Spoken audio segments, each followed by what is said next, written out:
करने वाला। डरे वो लोग जिनके सारे राज जानता हूँ। अभी तो पार्टी शुरू हुई है। किसने हटवाया, किसने हटाया, हमें सब आता है। अगर छेड़ोगे तो फिर छोड़ेंगे। आपकी पार्टी सिवाय फारूक भाई के कोई आवाज नहीं उठा रहा। मुझे उस पर भी कोई दुख नहीं, कोई ना कोई मजबूरी होगी।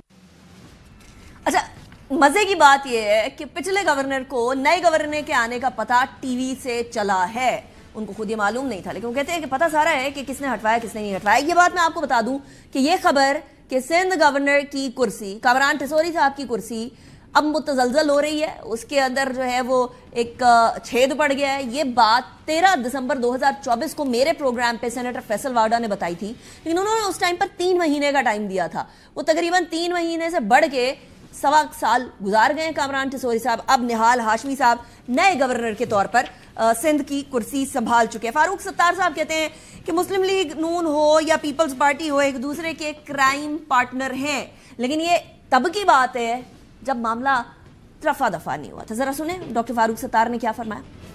चाहे पीएमएलएन हो और पीपल्स पार्टी हो, ये एक दूसरे की क्राइम में पार्टनर हैं। ये खालिद मंगुल भाई से बात हुई है, अमीन भाई से बात हुई है, मेरी कई लोगों से बात हुई है। हमें एक फैसला करना होगा। मैंने तो अपनी तरफ से ये कह दिया है कि अब हमारे पास कोई अखलाकी जवाब नहीं है हुकूमत में रहने का, और हुकूमत छोड़ देनी चाहिए। अब खालिद मंगुल सिद्दीकी भाई सरबराह हैं, उन्हें जल्द अब ये फैसला करना चाहिए। सिंध के शहरों में रहने वाले भी हमसे किसी अब फैसले की तवक्को करो, ये अब हमारी रेड लाइन होनी चाहिए।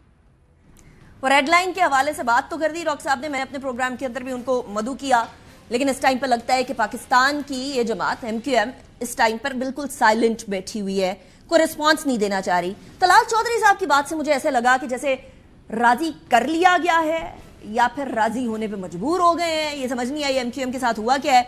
सुने जरा तलाल चौधरी साहब क्या फरमा रहे हैं। राजी है, एतमाद में नहीं लिया जाता। नहीं, पूरा एतमाद है। तलाल चौधरी साहब जिस तरह फरमा रहे हैं पूरा एतमाद में, मुझे तलाल चौधरी साहब के एतमाद के अंदर भी कुछ फुकदान लग रहा है, लेकिन शर्जील मेमन साहब कहते हैं सब खैर है। ठीक है, सुने। गवर्नर आए, हम उनको भी वेलकम करते हैं। हमारा किसी से कोई जो है इख्तलाफ, सियासी झगड़ा, लड़ाई किसी से नहीं है। उनके साथ सिंध गवर्नमेंट कोऑपरेट करेगी। पहले गवर्नर के साथ भी हमने कोऑपरेट किया। ये प्राइम मिनिस्टर का स्वाबदीद इख्तियार है कि किसको लगाए। पीएमएलएन का अपना फैसला है, उसका it's nothing to do with us. अच्छा, एक तरफ ये मामला चल रहा है, दूसरी तरफ वो मामला जो बड़ा बैक बर्नर पे जा चुका है कि इमरान खान साहब की अदालत का क्या, उनको कहीं शिफ्ट करना है या नहीं करना, उनके जो ट्रीटमेंट है उसके बारे में कोई काम करने की जरूरत है हुकूमत को या नहीं करनी, PTI को कोई एतमाद में लिया गया या नहीं लिया गया, बैरिस्टर गौहर साहब क्या फरमाते हैं, वो सारी की सारी चीजें पीछे रह गई। जरा वो सुन ले कल उन्होंने क्या फरमाया। मेडिकल बोर्ड का तो जरूर कहा गया। हमारी रिक्वेस्ट तो यही थी कि खान साहब को शिफा इंटरनेशनल हॉस्पिटल शिफ्ट किया जाए, उनके जाती मालिज हो और उनकी फैमिली मेंबर उनके साथ हो। जब तक फैमिली की सेटिस्फेक्शन नहीं होती, तसल्ली बख्श इलाज हो रहा है आंख का, तो ये कशमकश, ये तशवीश पूरे पाकिस्तान में होगा, पार्टी में होगा, उनके फैमिली मेंबर में होगा। सेहत जो है उसका बुनियादी हक है, स्टेट की जिम्मेदारी है। 1000 दिन गुजारे हैं जेल में, तो एक दिन अगर आप शिफा इंटरनेशनल हॉस्पिटल उसको शिफ्ट कर ले तो क्या फर्क पड़ जाएगा। क्या फर्क पड़ जाएगा, ये एक सवाल है जो कि सारे पूछ रहे हैं। वो पूछ लेते हैं जरा अपने